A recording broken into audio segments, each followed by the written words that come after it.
Okay, so here we are. This must be the next section.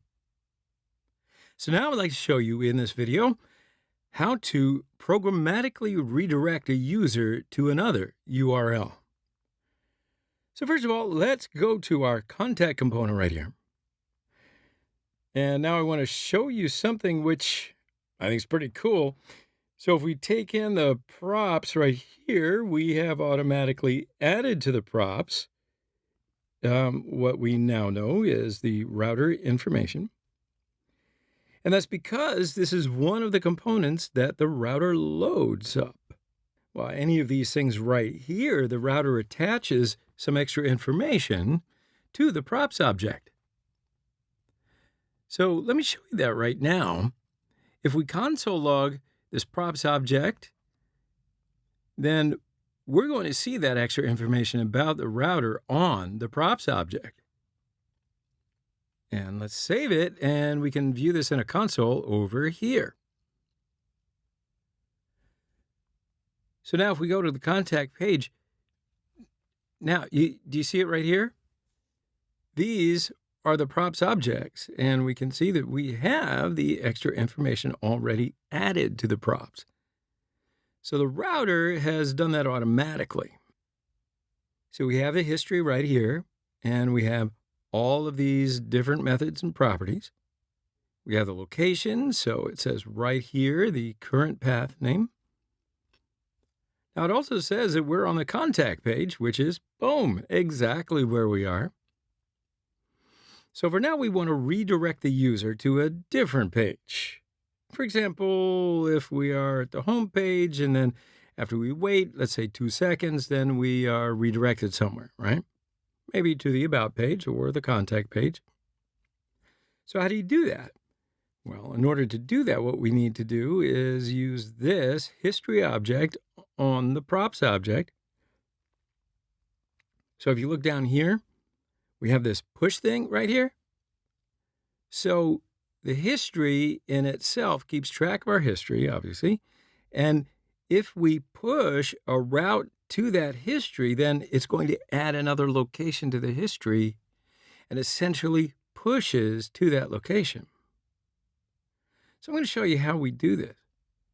So instead of logging this to the console, I'm going to set a timeout. And then this is going to wait for about 2 seconds. And then after 2 seconds, it's going to fire this function. So we'll say that props.history.push. Good. Now, remember, it was on that history object, then the push method right here. So right here, it says we can take an argument, which is the path. So the path is going to be /about, and it's going to wait 2 seconds. So how do we make it 2 seconds? Right here, I'll just write 2,000 milliseconds. Okay, yeah, so that looks right. Let us save all this and see if it works. So let's click on the contact page and wait for 2 seconds. And as you see, after 2 seconds, it sent us to the About page. All right, so let's try again. Okay, so that is programmatically redirected. So we just say props.history.push, and then where we want to go to.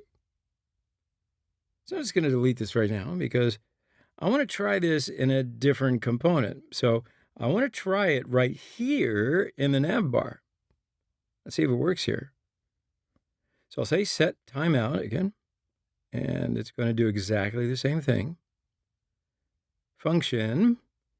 And inside of it, I'm going to say props.history.push, and we're going to push it to the About page again in 2,000 milliseconds.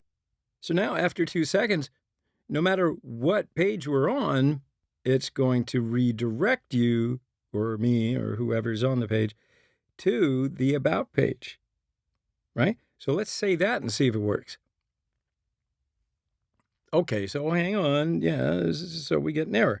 It says cannot read the property of push of undefined. So apparently prop.history is undefined. Now, why do you suppose that is? Well, let's log the props to the console.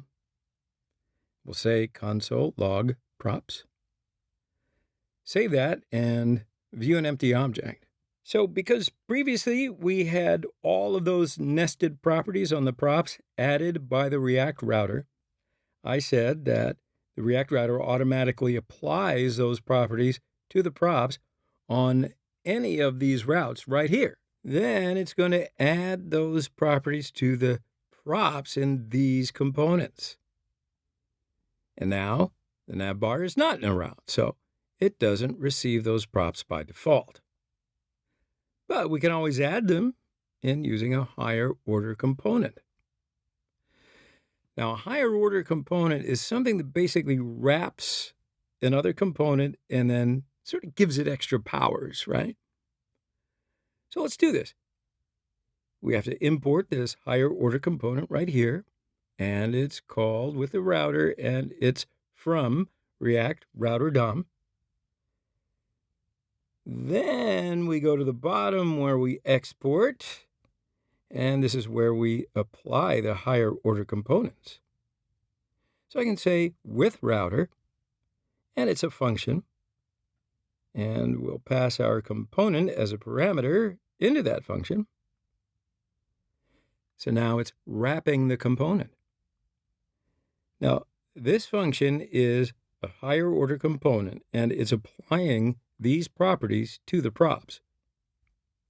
Then it's returning that supercharged component right here.